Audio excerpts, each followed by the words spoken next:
انا لو فرقه اولى وجبت في الترم الاول جيد جدا، هل كده في امل ان انا اتخرج بامتياز لو شديت شويه؟ ده كان سؤال من شيرين. فانا دكتوره الاء حاتم، دكتوره العلاج الطبيعي، وهنا كل ما يخص العلاج الطبيعي والطلبه.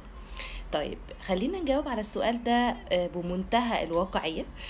أيوة، احنا لو لسه قدامنا فرصة ان احنا نشد طبعا، لان احنا الترم الاول في سنة اولى بديهي ان احنا اتكلمنا قبل كده انه لسه بيكون الترم اللي بنجرب فيه، الترم اللي لسه المواد علينا جديدة، لسه بنشوف الحياة الجامعية اصلا بتتكلم على ايه.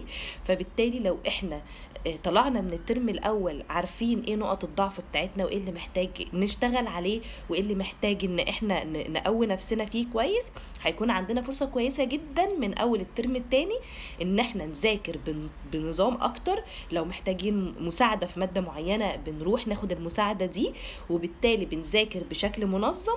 فهنخلينا كده على الطريق الصح ان احنا لو مشينا بالسيستم المنظم ده نتخرج بامتياز واحنا مرتاحين.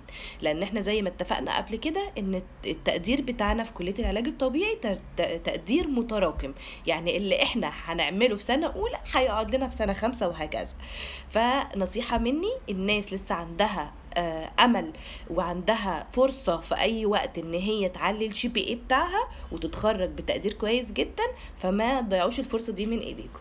بس كده معلوماتنا النهاردة خلصت، اشوفكم في فيديو جديد.